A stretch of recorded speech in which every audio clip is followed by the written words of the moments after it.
La siguiente plática, que está a cargo del doctor Isidoro Hitler, y el título es Diversos temas en teoría de grafos en superficies, aplicaciones. Muchas gracias. Pues es un placer que estén todos ustedes ahorita con nosotros. Supongo que vienen de muchos lados, ¿verdad? ¿Quiénes no son de la ciudad? Está bien. Bueno, pues yo les voy a platicar, creo que ya tuvieron una plática por el doctor Rui Favila, un poco sobre grafos y matemática discreta. Yo les voy a platicar un poco de otros temas, en particular voy a ver un teorema estructural de teoría de grafos, que está en el corazón de muchas de las estructuras que se estudian en este tema. ¿Todos tienen idea de lo que es un grafo? Entonces me voy a poder ir tranquilamente y rápidamente. Bueno, aquí les estoy mostrando, para aquellos, esto es Abacus, que es nuestro centro de supercómputo del departamento, el cual tengo el placer de dirigir. Y ahí hacemos muchas cosas de matemáticas aplicadas, hoy no voy a hablar de eso, pero si algunos de ustedes están interesados en matemática aplicada, pues es un bonito lugar para acercarse a nosotros y averiguar un poco lo que se hace. Tenemos aplicaciones tanto en cosas de neurología, en dispersión de ceniza volcánica y en otros problemas muy interesantes que se pueden abordar con distintos métodos, el estudio de grandes redes, etc. Hoy no voy a tocar eso, pero si alguno de ustedes tiene inquietud, luego me puede buscar para saber un poco qué es lo que hacemos en este laboratorio de matemática aplicada y cómputo de alto rendimiento. Por cierto, la máquina que tenemos nosotros es la más poderosa que hay en México, es equivalente a 25,000 laptops trabajando simultáneamente. Bueno, ahora sí, entremos en tema. Entonces, hoy voy a empezar brevemente con unas nociones muy básicas. ¿Qué es un grafo? Pues básicamente tenemos un conjunto de vértices y un conjunto de aristas que unen a estos vértices. Y cuando tenemos, esto es una representación de un grafo, piénsenlo como puntitos y aristas. Y nosotros lo que nos podemos preguntar es cómo se vería si le encajamos, por ejemplo, en la esfera o en el plano. Entonces este sería un encaje de este mismo grafo en el plano. Lo que estoy diciendo por encaje es simplemente estoy pidiendo poderla poner en una superficie de tal suerte que ninguna de las aristas se crucen. Entonces, cuando yo lo puedo hacer en alguna superficie de esa manera, digo que tengo un encaje de un grafo en una superficie. Dos grafos van a ser isomorfos si tengo una correspondencia entre los conjuntos de vértices de cada uno, o sea, tengo una biyección de vértices a vértices, tal que preserva la adyacencia de las aristas. Entonces aquí tengo el grafo completo, K4, y tengo dos dibujos más de ese grafo, y son grafos isomorfos. Esto sí es muy importante para mí, les voy a definir dos operaciones muy sencillas, pero necesito que las tengan muy claras porque de ahí voy a arrancar todo lo que les voy a platicar hoy. La primera es, si yo tengo un grafo, yo puedo borrar una arista y entonces obtengo el siguiente grafo. Si se fijan, lo único que hice es quitar la arista E. Y la otra operación importante que necesito es la contracción de la arista. Entonces, si quito la arista, identifico los dos vértices, que son punta de ella, y luego me va a quedar un lazo y lo quito. Esa sería la contracción. ¿Y por qué es importante? Porque voy a dedicar los primeros 15 minutos a platicarles de un teorema muy importante en teoría de grafos. Y para ello necesito la noción de un menor. Entonces voy a decir que H es un menor de un grafo G si H es isomorfo a un grafo obtenido de G por contracción de aristas, borrado de aristas y borrado de vértices aislados. Si cuando yo hago estas operaciones resulta que me queda un vértice solito, lo puedo quitar. Entonces, a todo lo que yo obtenga por medio de borrado y contracción de aristas, lo voy a llamar un menor de mi grafo. ¿Está clara el concepto de menor? Porque de ahí todo lo que voy a decir depende de menores, entonces sí necesito que lo tengan muy claro. Entonces, a mí se me permite borrar aristas y contraer aristas. Y todo lo que yo un grafo de esa manera, voy a decir que es un menor. Por ejemplo, aquí tengo yo un grafo que se llama el cubo. Si se fijan, borro esta arista, luego contraigo esta arista, vuelvo a borrar, a contraer esta arista y finalmente obtengo lo que se llama la rueda. Entonces yo diría que la rueda es un menor del cubo. ¿Está claro? Todo lo que yo pueda obtener haciendo estas dos operaciones lo voy a llamar el menor de un grafo. Les voy a decir brevemente lo que es un cuasi-orden, o el quasi-order set. Un buen cuasi-orden en un conjunto X es una relación binaria, o sea, reflexiva y transitiva.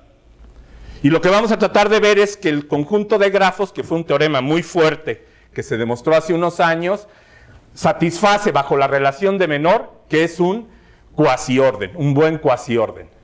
Dado un orden sobre X, una sucesión X es llamada una anticadena si sus elementos son no comparables.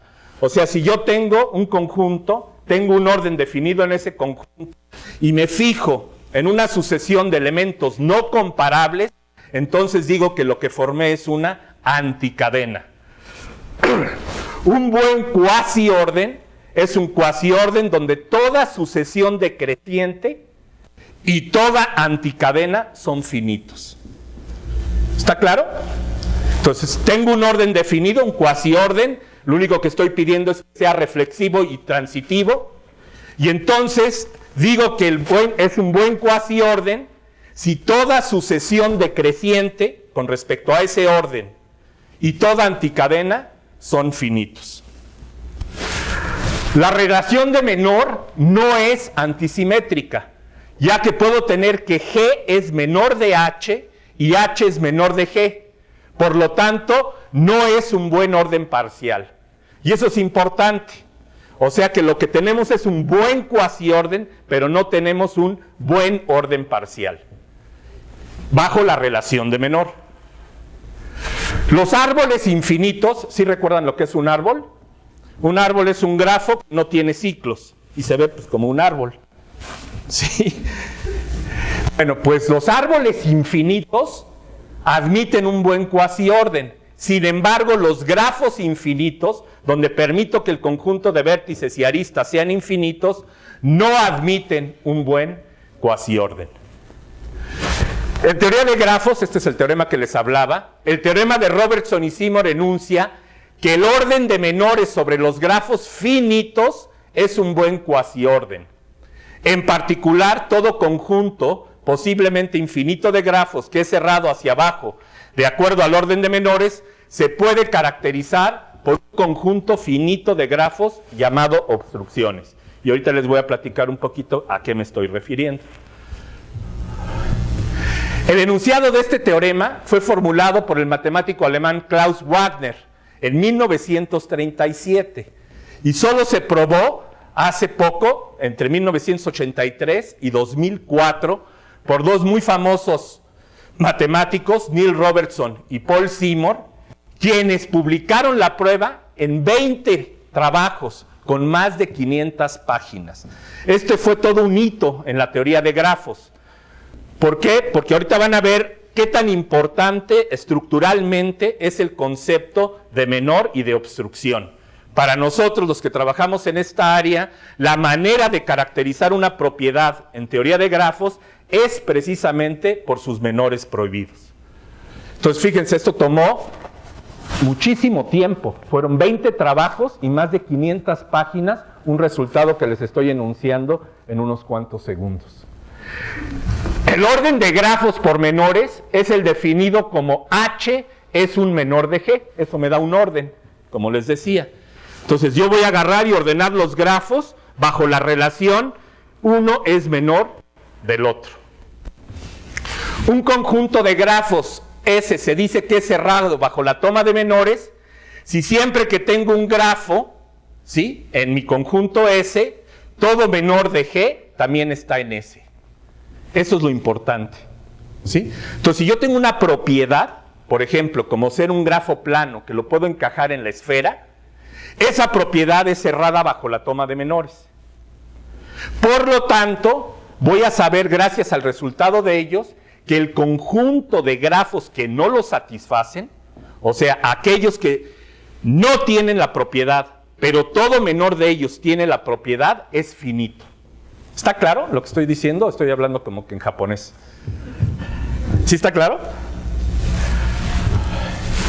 Entonces, el teorema de Robertson y Seymour dice que todo conjunto de grafos cerrado bajo la toma de menores tiene un conjunto finito de obstrucciones.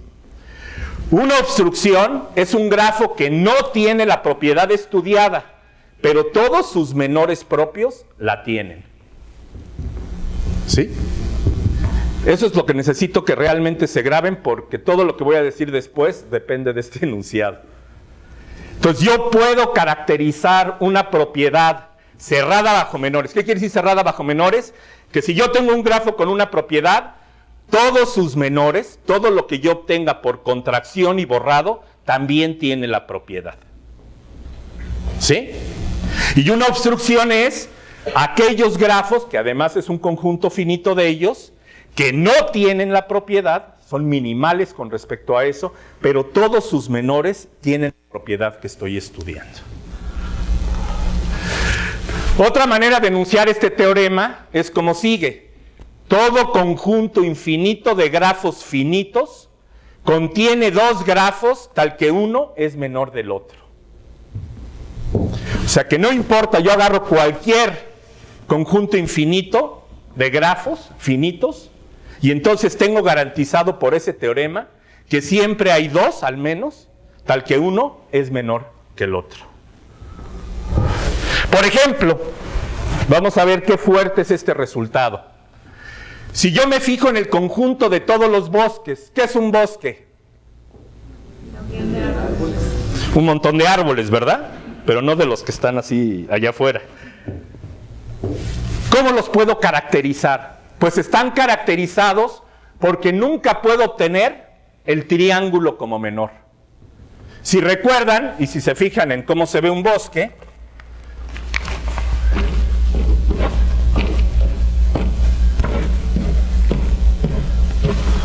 y así tengo muchos, está claro que borrando aristas y contrayendo aristas, jamás voy a obtener a este.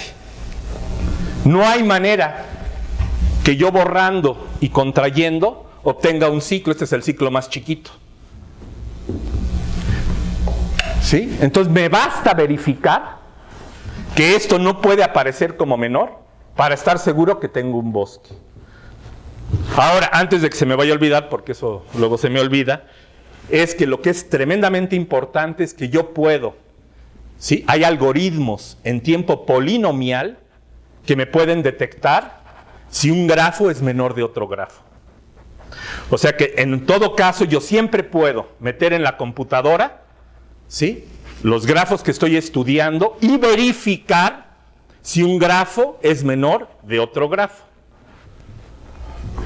Por ejemplo, para el conjunto de caminos, ¿qué es un camino? Pues nada más una sucesión de aristas y vértices. ¿Cómo quedan caracterizados por menor? Pues no pueden tener otra vez a nuestro amigo el triángulo o a un árbol que es de esta forma. Tengo un camino aquí y otra arista, o sea, tengo un vértice de grado 3. Esas dos estructuras me caracterizan totalmente a los caminos. Vamos a ver un ejemplo más interesante. Los grafos periplanos. ¿Qué es un grafo periplano? Es un grafo plano, que lo puedo encajar en el plano o en la esfera, de tal suerte que todos los nodos, todos los vértices, están en una cara. Cuando tengo un grafo plano con la propiedad de que todos sus vértices están en una cara, en este caso la cara infinita, si se fijan todos están en la cara de afuera, entonces digo que es un grafo periplano. ¿Y cómo queda caracterizado por menores? Con la exclusión de estos dos grafos. O sea que si yo verifico que yo no puedo obtener estos dos grafos como menor, tengo garantizado que tengo un grafo periplano. ¿Alguna duda? Estos son los minimales, ¿sí?, que no son periplanos, pero todo menor de ellos es periplano. Los grafos planos. Los grafos planos son otra vez aquellos que yo puedo pintar en la esfera o en el plano de tal suerte que nunca tenga dos aristas que se crucen. ¿Cómo quedan caracterizados? Este es otro de los grandes hitos de la teoría de grafos. Dice que un grafo es plano si y solo si no contiene a K5, el grafo completo de 5 vértices, o a K3,3, el grafo bipartita, ¿sí?, de 3 contra 3. Tengo una bipartición del conjunto de vértices y cada vértice de arriba va exactamente con todos los de abajo y a la visconversa. Entonces fíjense qué fuerte. Esto me está diciendo cuándo no puedo pintar un grafo en la esfera sin que se crucen las aristas. Si yo contengo a cualquiera de estos como menor, ya valí. Ya ese grafo no va a ser posible pintarlo sin que se crucen las aristas. Un ejemplo más interesante todavía. ¿Cuáles son los grafos que se pueden encajar en el plano proyectivo? El plano proyectivo, imagínenselo como que tienen un disco y identifican los puntos antipodales. Entonces la pregunta es, ¿cuáles son los grafos que yo puedo pintar o dibujar o encajar en el plano proyectivo sin que nunca tenga yo un cruce de aristas? Pues resulta que hay 35 obstrucciones para ello. Entonces pueden decir, bueno, pues el número se ve muy grande, pero como les dije hace rato, tenemos una forma computacional de verificar cuando un grafo es menor de otro. Pero lo más importante es, dense cuenta que queda perfectamente caracterizado. Un grafo es proyectivo planar si y solo si no contiene alguno de estos 35 grafos como menor, que son sus obstrucciones. Son minimales con no ser proyectivo planares, pero todos sus menores sí lo son. ¿Y qué pasa con los grafos que puedo encajar en el toro? Este es un grafo encajado en el toro. La pregunta es, ¿cómo los puedo caracterizar? ¿Cómo puedo determinar cuáles son los grafos que admiten un encaje en el toro? Pues resulta que el conjunto de obstrucciones conocidas ya está en la decena de miles de grafos. Pero sabemos por el teorema de Robertson y Seymour que el conjunto de obstrucciones es finito. Y por el lado computacional, que cuando tengamos la lista completa, quedan totalmente caracterizados si quisiéramos realmente obtenerlos. O sea, les estoy tratando de mostrar la fuerza de ese resultado tan central en teoría de grafos. De hecho, se puede mostrar que si nosotros nos preguntamos cuál es el conjunto de grafos que puedo encajar en cualquier superficie, ¿sí?, esa propiedad de ser encajado en una superficie cualquiera es cerrada bajo la toma de menores. Por lo tanto, el conjunto de obstrucciones para cada superficie es finito y lo podemos determinar. Ahora espero que alguno de ustedes en el futuro pues determine cuáles son las obstrucciones para varias de esas superficies. El teorema de Wagner, porque aquí está la otra parte bonita de este teorema. Por un lado nos dice que yo puedo caracterizar la propiedad si obtengo el conjunto de obstrucciones para esa propiedad. Ya que lo tengo, me da casi de gratis un segundo teorema, que es un teorema de construcción. Ahora que ya queda caracterizada la familia, también me dice cómo puedo tener los ladrillos fundamentales que por una propiedad de pegado, que es lo que aquí llamo la suma, 0, 1, 2 sumas, ahorita les explico con calma qué son, los obtengo todos. O sea, es una forma de agarrar ladrillos, irlos pegando de tal suerte que nunca voy a obtener un menor prohibido. ¿Y cuáles son, por ejemplo, estas operaciones básicas de 0, 1, 2, K sumas? Pues básicamente lo que hacemos es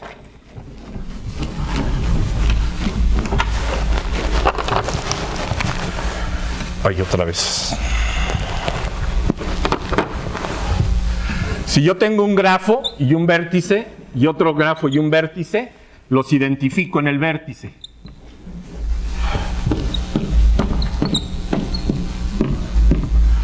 y obtengo la 1 suma. La 2 suma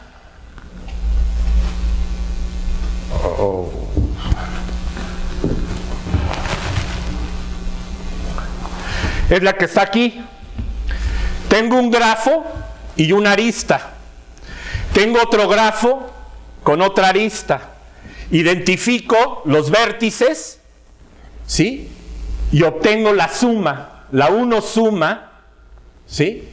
La 2 suma de estos dos grafos. Y puedo o no quitar esta arista que está entre ellos. Entonces es grafo 1, grafo 2, identifico una arista en cada uno de ellos y lo que obtengo es la 2 suma de esos grafos. ¿Cómo haría yo la 3 suma? Pues necesitaría yo tener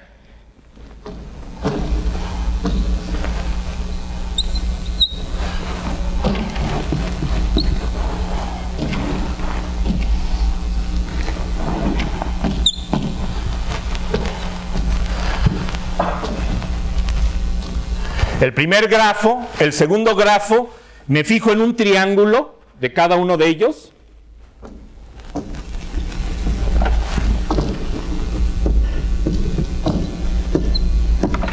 Y lo pego.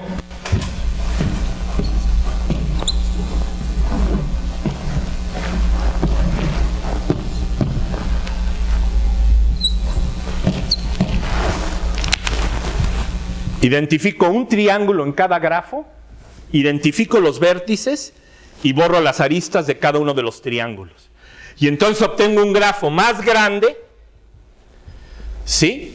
Que es la 3 suma de estos dos grafos, y así puedo hacer la K suma. Me fijo en un grafo completo en cada uno de ellos, identifico los vértices y puedo o no puedo, en este caso vamos a suponer que sí, quito todas las aristas y me quedan 2 clics ahí pegados de K vértices.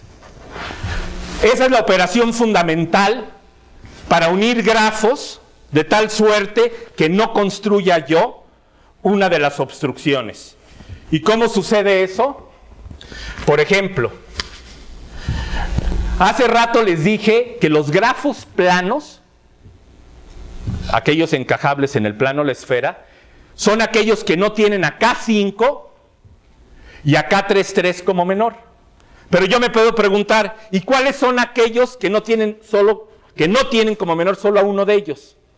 O sea, que no tienen a K5 pero podrían tener a K33. O aquellos que no tienen a K33 pero podrían tener a K5. Estos son más generales que los que son encajables en el plano. Y entonces resulta que los podemos tener precisamente como aquellos que se construyen de grafos planos y un grafo particular que se llama B8, que es una escalera de Moebius.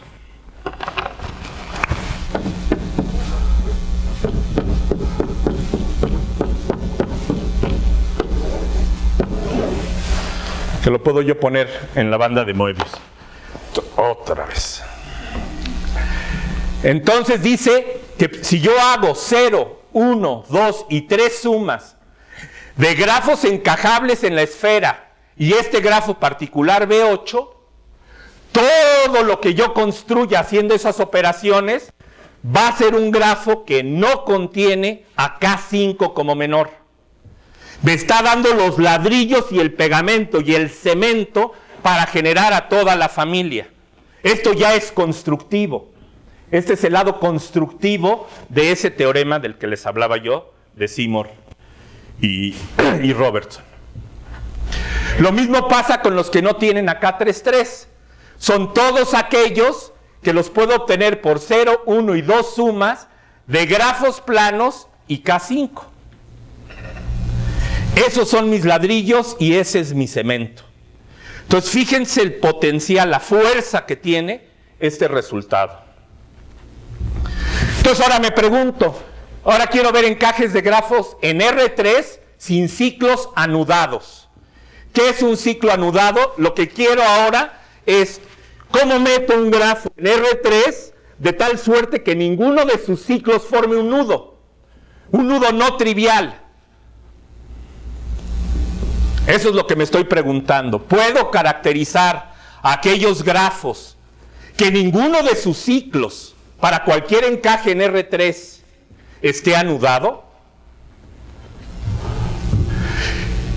Y la respuesta ese es el nudo, ¿no? Por ejemplo.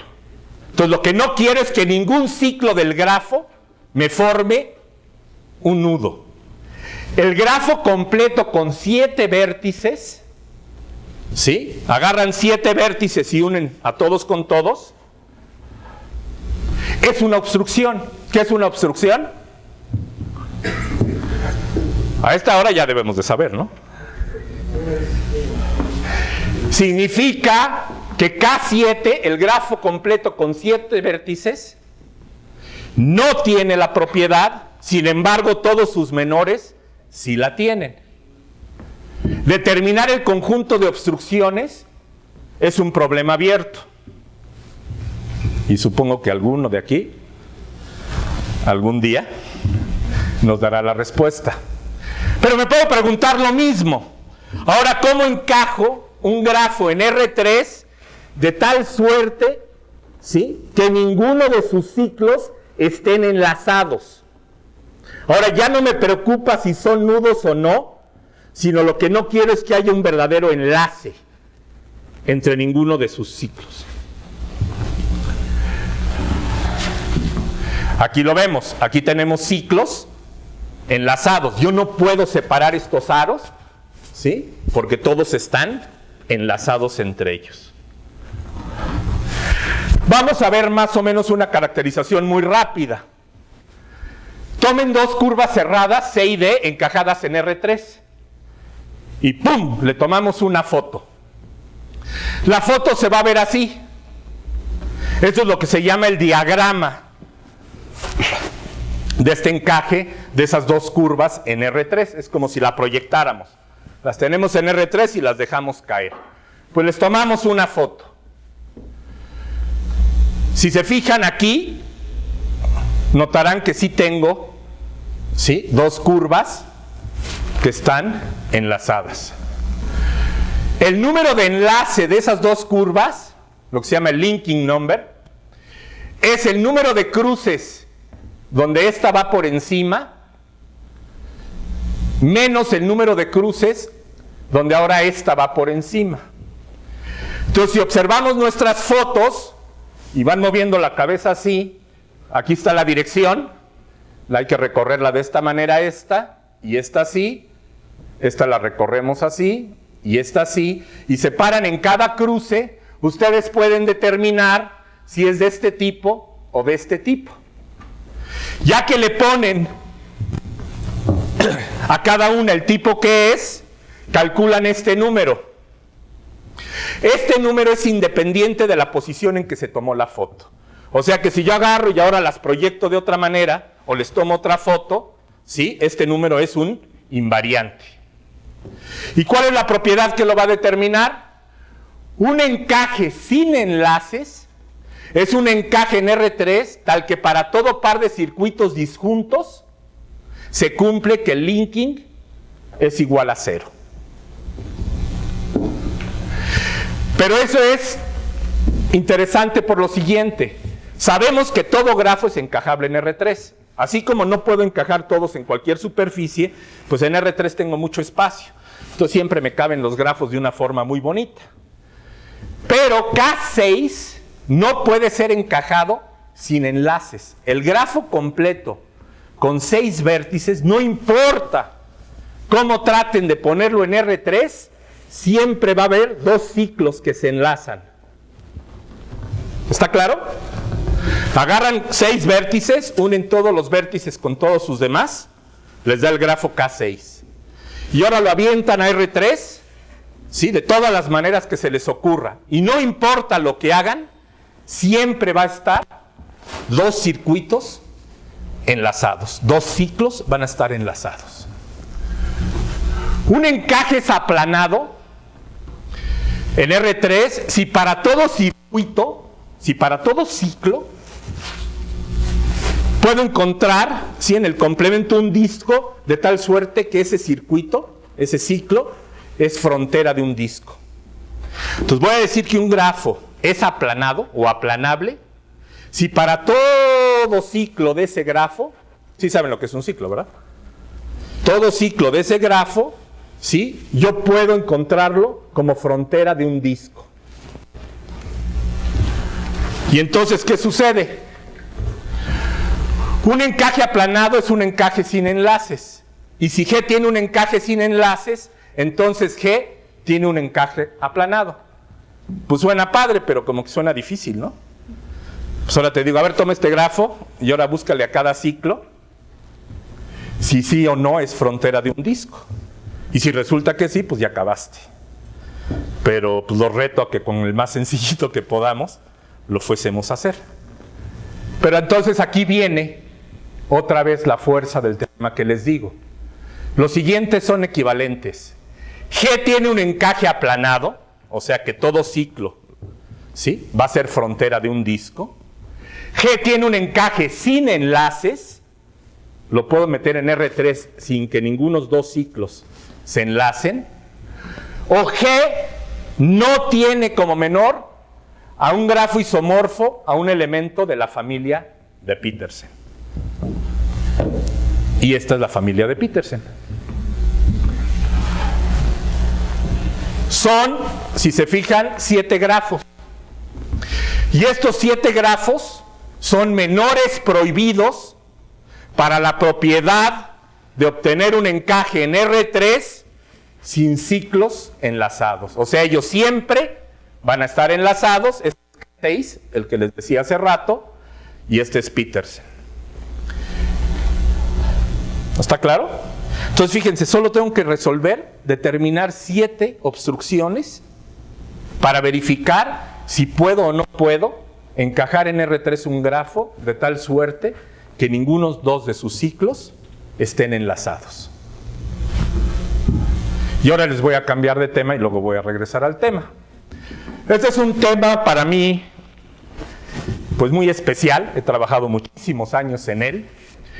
Y vamos a ver unos algoritmos y vamos a ver por qué ha sido una fascinación durante muchísimos años para mí.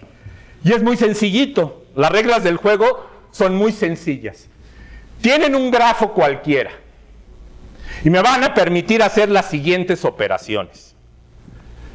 Si yo tengo una arista colgante, o sea, un vértice de grado 1, lo puedo quitar.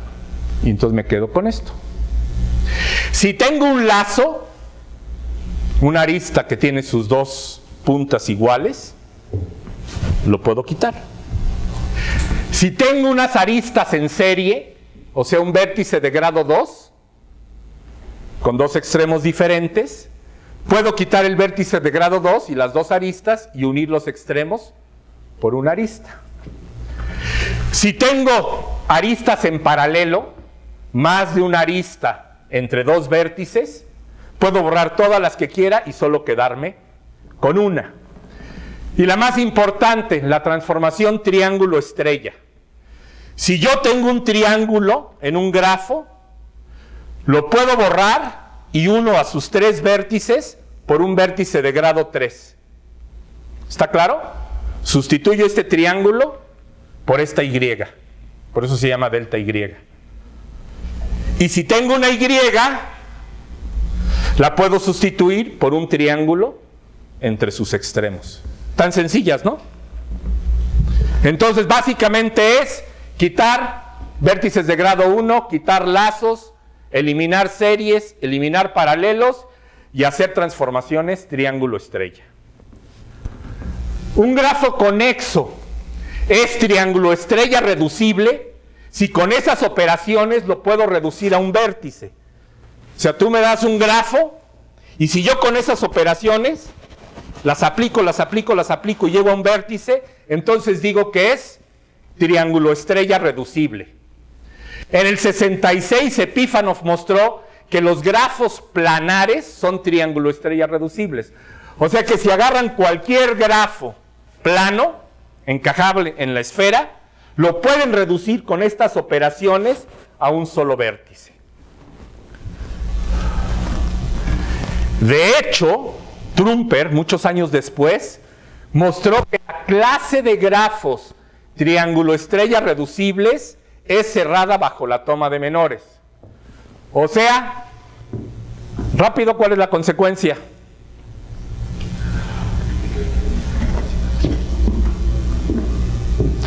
Si es cerrado bajo menores, exactamente, tiene una cantidad finita de obstrucciones que lo caracteriza.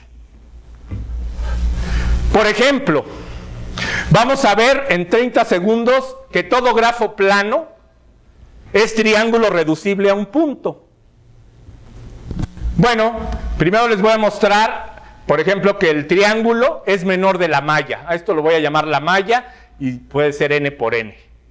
Entonces hay un teorema que me dice que todo grafo plano es menor de una malla. Pinten el triángulo en la malla. Estos son los tres vértices. ¿Sí? Y entonces las aristas se convierten en caminos.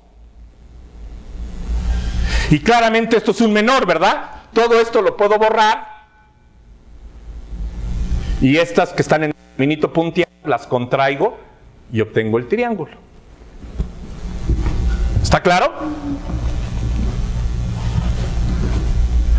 Estos tres vértices están aquí en la malla. Lo punteado lo voy a contraer después de que borré todo lo que no está punteado. Son las operaciones de menor. Por lo tanto, si borro estas cuatro, lo que me van a quedar son las punteadas, las contraigo y obtengo este. Bueno, el teorema dice que todo grafo plano es menor de una malla. Y ahora les tengo que enseñar que puedo reducir trivialmente la malla con mis operaciones. Bueno, pues para eso voy a necesitar dos operacioncitas muy sencillas, dos subrutinitas.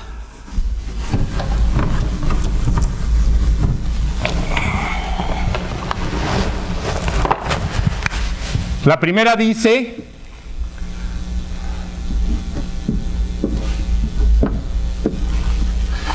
que si yo tengo un vértice de grado 3 que forma un triángulo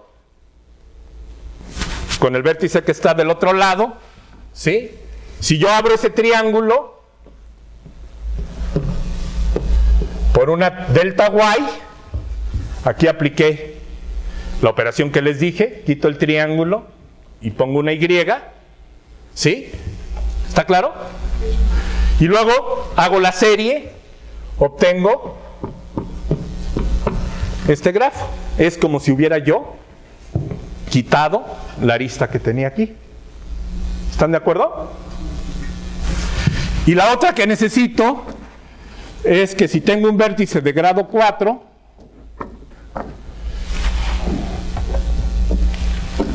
con una arista de este lado, la puedo pasar con esas transformaciones para el otro lado.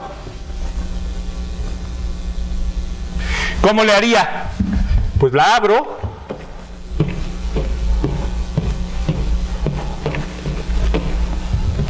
abrí el triángulo, pero si se fijan ahora el vértice de grado 4 se convirtió en uno de grado 3, que es una Y, y por lo tanto la puedo cerrar.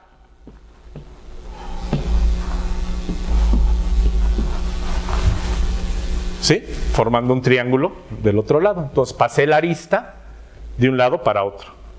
¿Está claro? Pues entonces ya. Acabamos de demostrar que todo grafo plano se reduce a un punto. ¿Y por qué? Aquí hago serie y serie. ¿Sí? Luego aquí tengo un vértice de grado 3, que es una Y. La convierto en un triángulo. Aquí tengo la operación 1 que les mostré ahorita. Tengo un vértice de grado 3 con una arista. Por estas operaciones que les mostré, me vuelo la arista. Esta arista está junto a un vértice de grado 4. Por la segunda operación la puedo pasar aquí. ¿Sí? La cruzo haciendo esta operación. Y ya la tengo en la orilla. Pero en la orilla tengo un vértice de grado 3. Por la primera operación se muere. Sigo. Tenía yo aquí uno de 3, lo vuelvo triángulo. Como tengo de 3, muere. Como tengo de 4, pasa aquí, queda en paralelo y se muere. ¿Sí? Y así me sigo. Y por inducción terminé. Está bonita la prueba, ¿no? Pues la prueba original de este teorema era indescifrable, la que dio Epífanov, era una prueba existencial, y luego Trumper, usando el teorema de cerrado bajo menores, da una prueba pues muy sencilla de explicar, muy profunda, pero muy sencilla de explicar. Ahora, hay grafos no planares que también son estrella reducibles. Ahora ya tengo un grafo que no se encaja en la esfera y sin embargo con estas transformaciones lo puedo reducir a un punto. Pues empiezo de nuevo, hago mis operaciones, tengo grado 3, se mueren, así me sigo, ya no están estas, vuelvo a poner la otra, me queda en paralelo, voy avanzando. Lo pueden hacer ustedes en cualquier momento hasta que llegan a un punto. Pero no todos los grafos no planos son triángulo estrella reducibles. La familia de Petersen, que les enseñé hace un momento, que caracterizaba a aquellos que no se encajan sin estar enlazados en R3, que son estos pintados de otra manera, con esas operaciones no se pueden reducir a un punto. ¿Qué sucede? Si le aplican las operaciones a esta, triángulo estrella, aquí van a tener muchos triángulos, no hay estrellas, ¿sí? Van a obtener la que sigue y así se van, se la pasan de uno a otro y nunca van a salir de ahí. Se van a estar dando ciclos y ciclos y ciclos entre estos 7 grafos. Y nunca van a poder hacer una operación ni paralela, ni serie, ni de arista colgante, ni de lazo. Yo demostré que los grafos planares con 3 terminales son triángulo estrella reducibles y siempre se reducen a un camino entre los vértices. Eso lo que significa es que ahora, en estas operaciones que les mostré,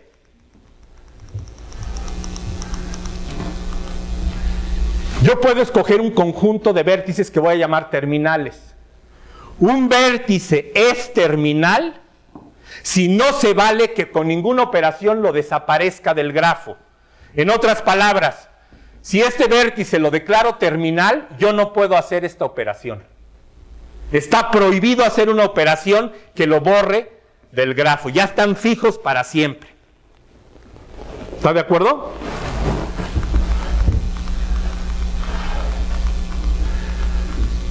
Entonces, en el 90, era una conjetura abierta por casi más de 30 años, pude demostrar que siempre son reducibles. Ya con 4 terminales ya no se puede.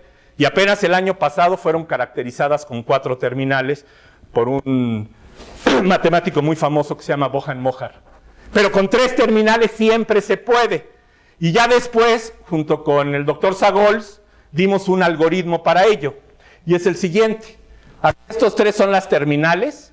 Aquí estamos aplicando las operaciones. Esto sería de estrella a triángulo, de triángulo a estrella. Si se fijan, vamos avanzando. Lo que nunca puede pasar es que el 8, el 9 y el 5 nos vayan a desaparecer del grafo. Tengo que llegar a algo donde el resultado final sean precisamente el 8, el 9 o el 5. Entonces aquí se están haciendo, ahí se está yendo un lazo. Ahí estamos pasando de una Y a un triángulo, de un triángulo a una Y, y vamos avanzando. Este es un algoritmo de complejidad n a la cuarta.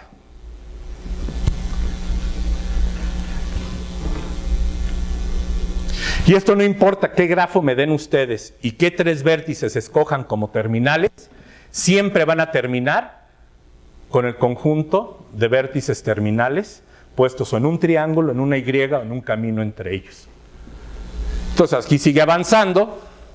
Aquí fue una arista colgante, otra arista colgante, contraigo la terminal.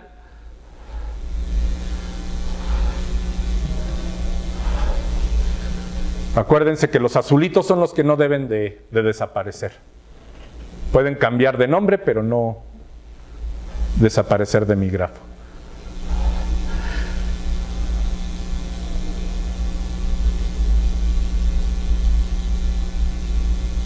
Y llegué a un camino, nada más que se fue muy rápido.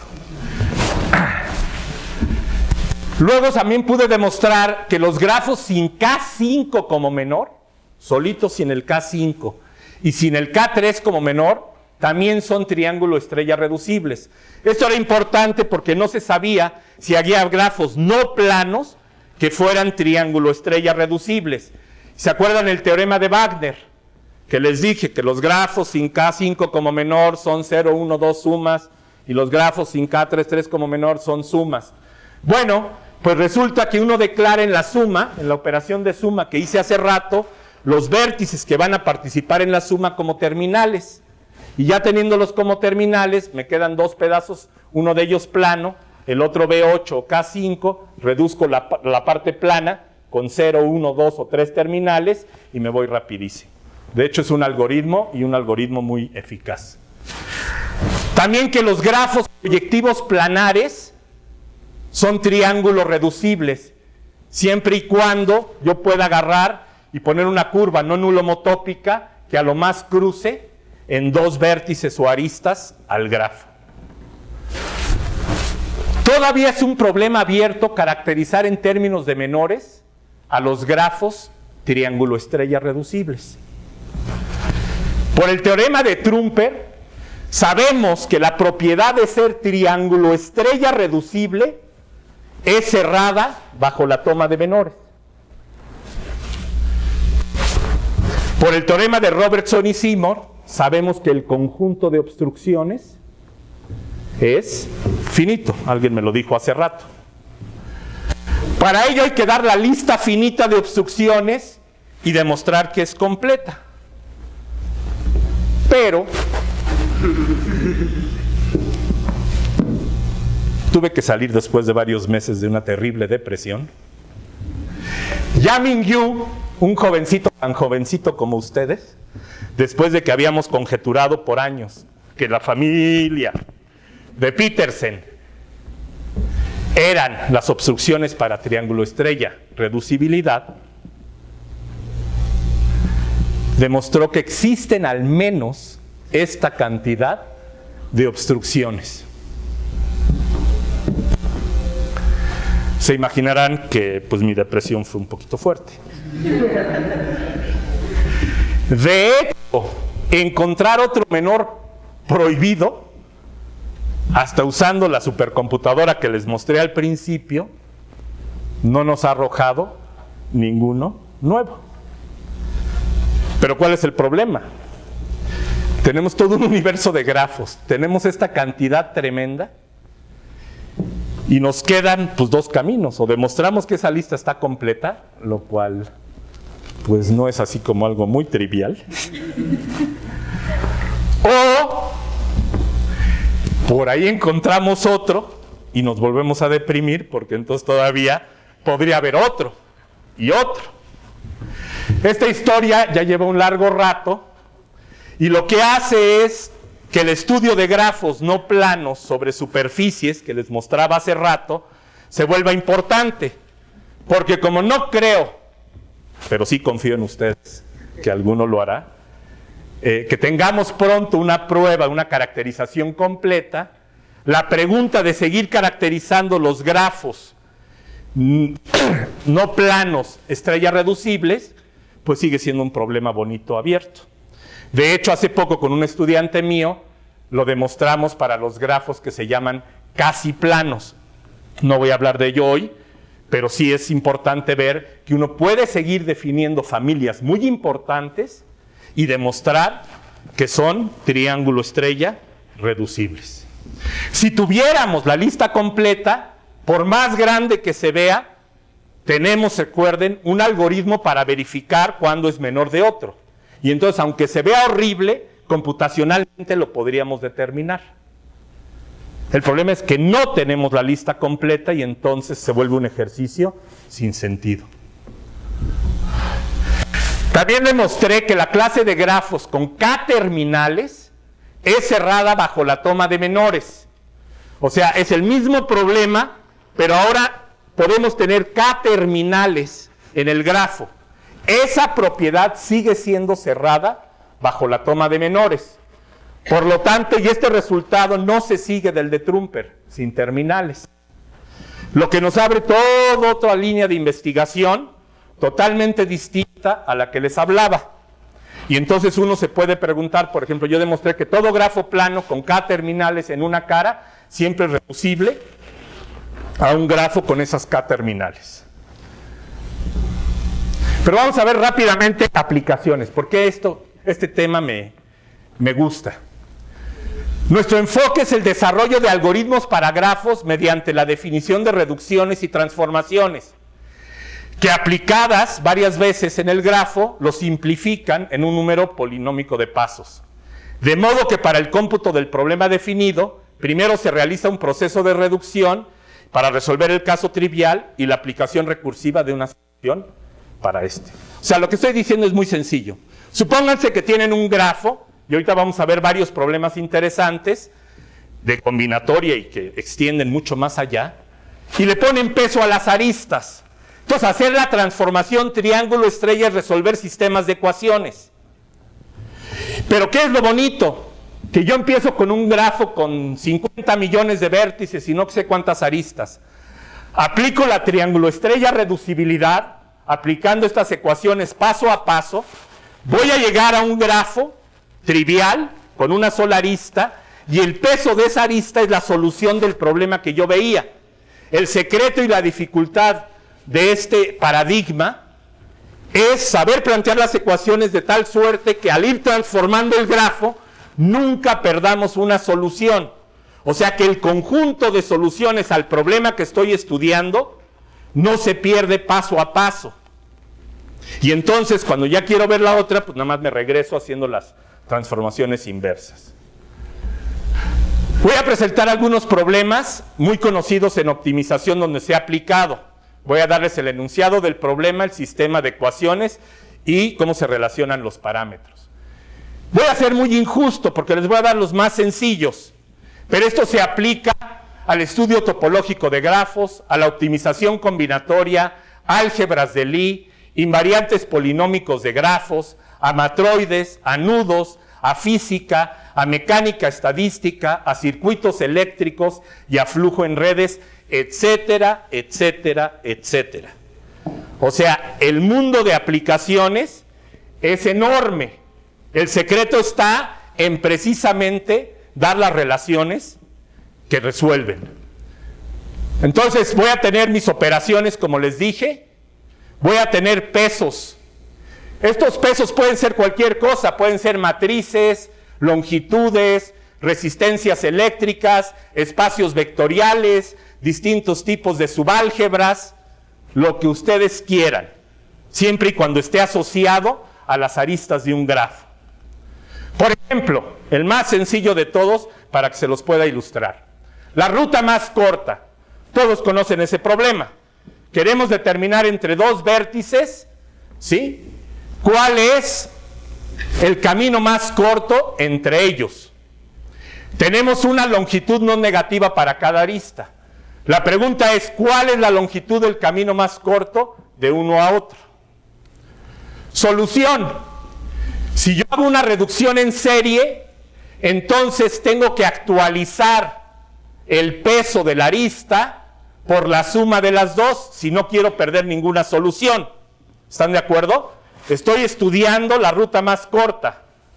Entonces, si yo voy a hacer una reducción en serie y no quiero perder ninguna solución, más vale que la actualice como la suma de las longitudes.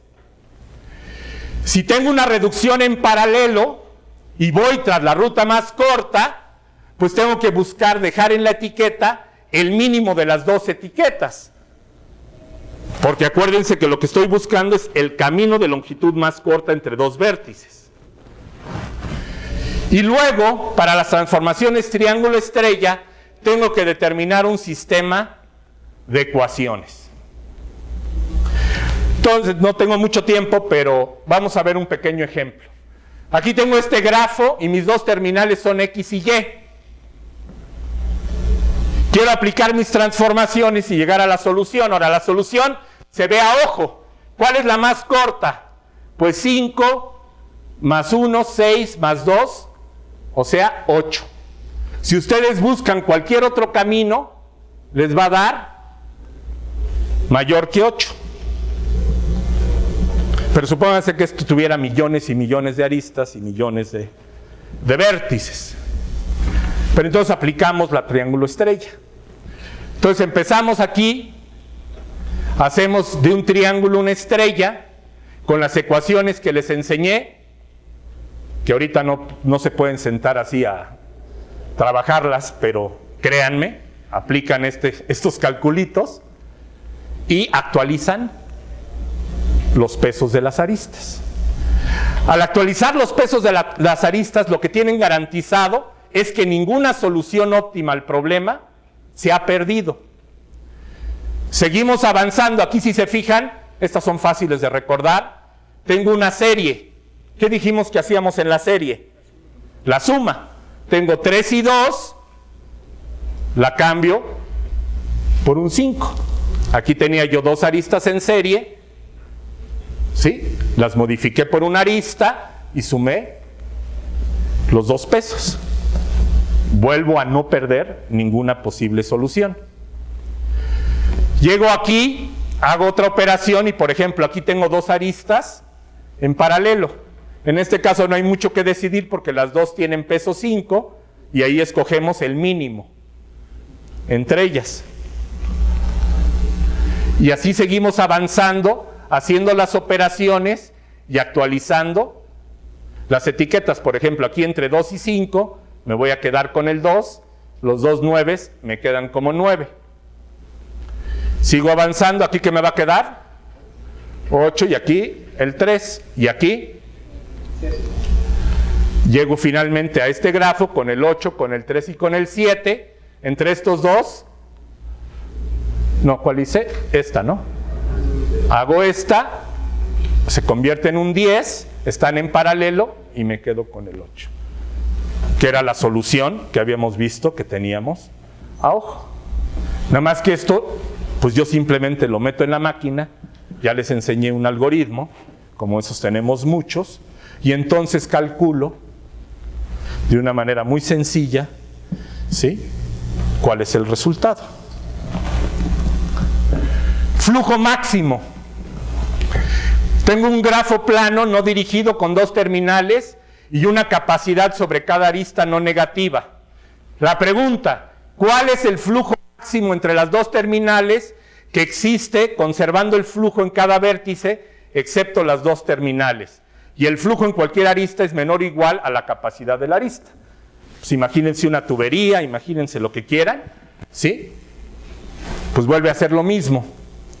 Tenemos nuestras reducciones en serie, en paralelo, y un sistema de ecuaciones. Me dan ustedes las capacidades y yo les entrego el flujo. Esto es un paradigma. Circuitos eléctricos. Me dan un grafo plano, que es un circuito eléctrico, 2 vértices, y quieren que las aristas representen resistencias. Y el peso de cada arista especifica su resistencia. ¿Cuál es la resistencia entre las 2 terminales? Y volvemos a tener un sistema de ecuaciones que vamos resolviendo paso a paso y al final vamos a obtener la resistencia. El multiflujo, más complicado que antes. Ahora tengo fuentes y sumideros y tengo capacidades no negativas en las aristas. Pregunta, ¿cuál es la suma máxima de flujos entre cada fuente y sumidero de la red? Tal manera que conservamos el flujo en cada nodo y la suma de los valores absolutos de los flujos en cualquier arista es menor o igual a la capacidad de la arista. Problemas típicos de esto: el sistema del metro, un sistema de carreteras, sistema de trenes. ¿Sí? Hay muchísimos ejemplos prácticos donde se aplica el problema de multiflujo. Y, como vimos, tenemos otra vez un paradigma con un sistemita de operaciones que me lo resuelve. Confiabilidad en redes. Ese es un problema muy complejo. Lo que nos piden es, tenemos un grafo con 2 terminales y la probabilidad de fallo de cada arista. O sea, tienen ustedes una red de computadoras, saben que los nodos, las computadoras no se caen, pero las aristas que representan la forma en que se conectan pueden fallar con cierta probabilidad. La pregunta es, ¿cuál es la probabilidad de que T1 y T2 estén conectados siempre por al menos un camino simple, dado que los nodos nunca fallan? Esto es un problema, pero así, importantísimo. ¿Sí? Importantísimo. Esto lo que me garantiza es que mi red es confiable. Que no importa, ¿sí? Lo que quiero saber es cuál es la probabilidad de que pase lo que pase con las aristas, siempre al menos tenga la probabilidad de que esos dos puntos, ¿sí? Esos dos centros de cómputo estén conectados al menos por un camino. Aquí ya las ecuaciones se vuelven mucho más complicadas. O sea, esto se los estoy poniendo no para que lo entiendan ahorita y se pongan a calcularlo, sino que vean que resolver este tipo de problemas con el paradigma, el secreto está en entender cómo determinar, ¿sí?, las relaciones que hay entre serie, paralelo, triángulo estrella, estrella triángulo. Entonces uno tiene que analizar, por ejemplo aquí, la probabilidad de que A esté conectado con B a través de un triángulo. La probabilidad de que esté conectado A con B a través de la estructura delta, y para la Y lo mismo. O sea, uno tiene que sentarse, realmente entender el problema, generar un sistema de ecuaciones relacionado con cada operación, pero una vez que quedan establecidas y que uno ve que no pierde soluciones, ya tiene una caja mágica que le resuelve el problema. El modelo de Ising. Tengo un grafo, un conjunto de energías de interacción entre cada uno de ellos, ¿sí?, que pasa por cada arista. Les asigno un spin a cada vértice. Y entonces la pregunta es, ¿cuál es la energía del sistema? Esto tiene que ver con mecánica estadística, mediante la función de partición de Ising, donde la suma se extiende sobre todas las posibles asignaciones de signos en los vértices. Bueno, esto se ve como muy lejano. Sin embargo, esto lo usan los físicos constantemente. Lo que es increíble es que con este paradigma lo podemos resolver. O sea, ese es el mensaje que les quiero transmitir. Que nociones tan sencillas como la de menor, transformación triángulo estrella, generar los algoritmos y saber plantearse las preguntas correctamente, nos llevan a una herramienta muy poderosa. En este caso, pues uno estudia matrices de transferencia.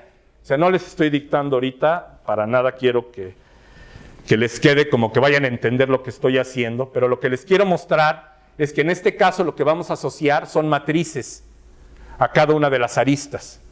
Y las operaciones triángulo estrella se van a convertir en operaciones sobre estas matrices que estamos asociándole a cada arista. Entonces, hacer una triángulo estrella se va a convertir en una operación, ¿sí?, de matrices. Y los resultados que voy a obtener van a ser precisamente por operar con esas matrices. Bien, después hemos hecho aplicaciones con otro estudiante mío de doctorado, donde lo que ponemos aquí son espacios vectoriales y la operación triángulo estrella se convierte en una operación tensorial. Entonces esto nada más es como ilustrativo. Entonces al final llega uno a que puede calcular cómo se transforman los pesos. Con esta misma función de partición estudiada con cuidado, puedo contar los árboles generadores de un grafo, que es un problema muy complejo. O sea, yo quiero que me digas cuántos árboles generadores tiene. Pues escogiendo los pesos de la función partición anterior, de Ising, podemos hacer este cálculo. Y lo mismo puedo hacer con los emparejamientos perfectos. Gracias.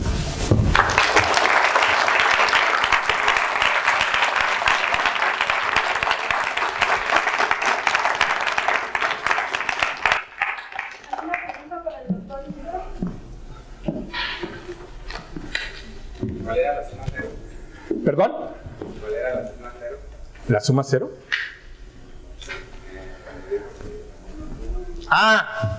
Que los dejas disjuntos. Ajá, quedan disjuntas, la 1 es, los unes en un vértice, la 2 en una arista y la 3 en un triángulo y la K en un clic de tamaño K. ¿Más preguntas? Yo sí tengo una. ¿Ya saben lo que es un menor? No sabemos.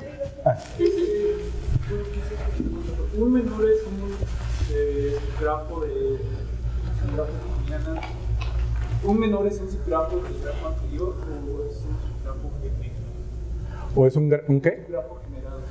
No, o sea, tú lo que tienes es tu grafo. Y llamas menor de ese grafo que tenías a cualquier cosa que obtengas por borrado y contracción. Que es muy distinto hablar de un subgrafo. ¿Sí? Porque en un subgrafo realmente lo que estás haciendo, depende si es inducido o no inducido, es quedarte con un pedacito de lo que está ahí. Aquí te pueden salir cosas extrañas, ¿no? Por ejemplo, como vimos, ¿no? El cubo contiene la rueda, etc. O sea, es una operación como con otra característica, ¿no? Entonces, con el mismo argumento de mi compañero, ¿se puede generar un grafo? ¿Puede generar otro? ¿Generar en qué sentido? Un grafo inicial primitivo. O sea, tú tienes un grafo. Pegando, generar otro. Es que es lo que te decía. Si tienes una caracterización por menores, luego tienes el otro teorema, que te da el de los ladrillos y el cemento, que eran las 0, 1, 2, 3 sumas.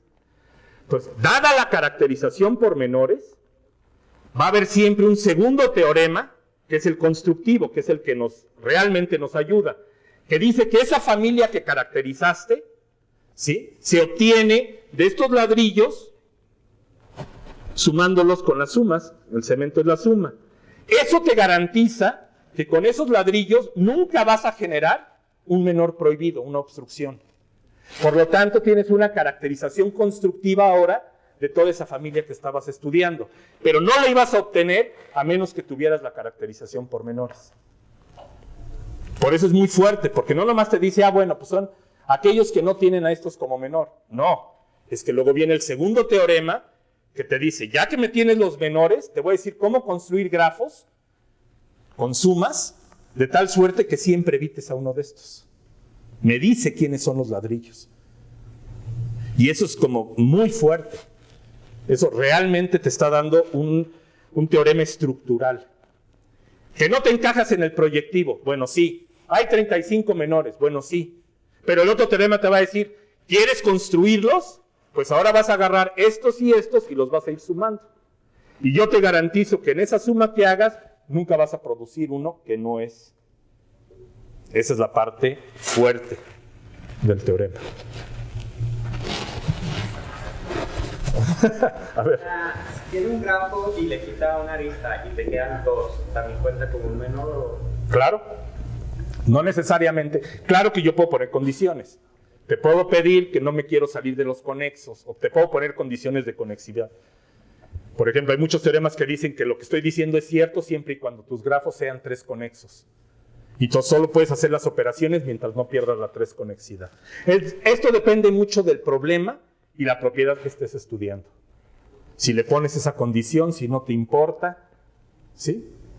Pero es muy importante ver si tu propiedad bajo menores, si quieres o no quieres que preserve también la conexidad. Al principio de la práctica comenzó en grafos planares y que estos se pueden cruzar, ¿no? Que no se deben de cruzar. Bueno, se pueden no. Ajá. Después pasamos a R3 y vimos grafos que estaban incrustados en el espacio, estos se entrelazan o tienen nudos. ¿No? En R4, ¿cuáles serían las caracterizaciones de la siguiente? Hay un tema precioso ahí, que yo no te puedo hablar, pero si lo buscas, se llaman gemas. Que es otra rama preciosa y están perfectamente caracterizados. Ahí la escuela más fuerte, que se clavó durísimo en caracterizarlo, son los brasileños. Gema significa, no me acuerdo ahorita, pero es como Graph Encoded Map. Y precisamente se hacen esa pregunta, ¿cuál es el siguiente paso? Entonces dan una caracterización muy bonita. Claro, ya no lo ves tanto como aquí, sino ahí tienes que imaginarte que lo que estás viendo, ¿no?, son cierto tipo de proyecciones, pero sí existe, y se llaman gemas. A mí me inquieta un poco saber, en las aplicaciones, en los modelos de ISI, cuando menciona la mecánica estadística, hay algunos aspectos que en estos juegos de electrones o de los spins en particular, como la física lo considera y como la química para unos es materia y para otros es energía. ¿Eso también se puede hacer, estas valoraciones, aplicando estos modelos? Sí, hay muchísima literatura. Ese problema de Ising ya lleva más de 30 años o 40 años estudiado también por los graficólogos. que se han unido con químicos o con físicos, y dependiendo qué es lo que estás buscando, juegas con los parámetros. Por eso les decía que es muy sutil. Aquí se ve muy sencillo porque yo les dije, bueno, ahí están ya las ecuaciones y ya las sacamos. Pero si tú te planteas un problema, precisamente lo que tienes que ver, ¿sí?, es cómo hacer las transformaciones de tal suerte que la propiedad que buscas se mantenga.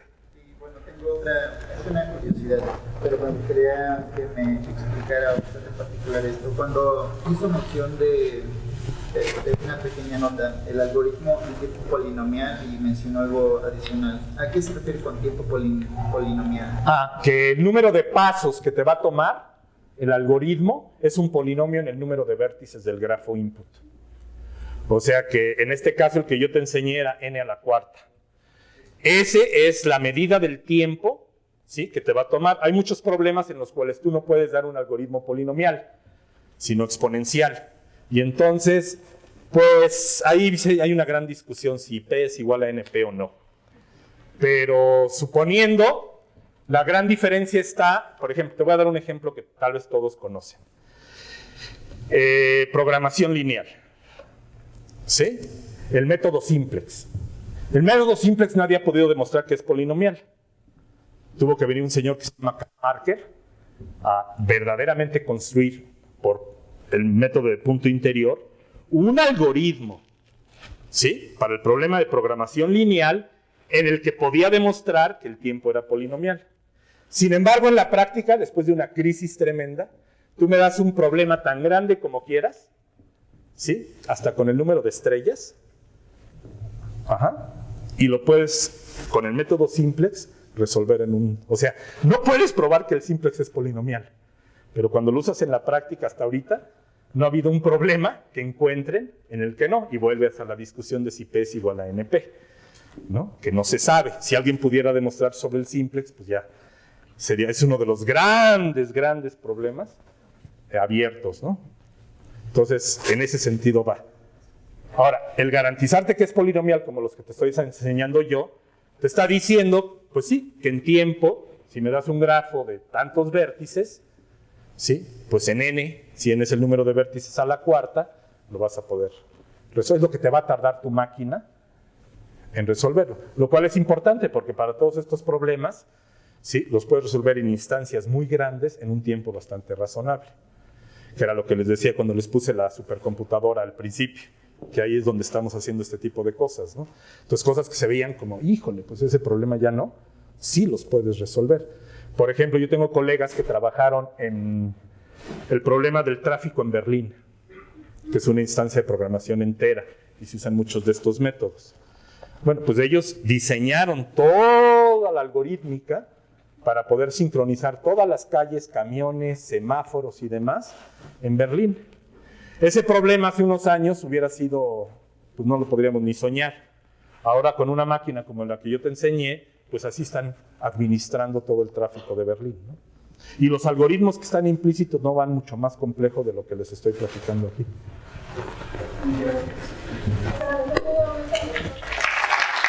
Muchas gracias a ustedes.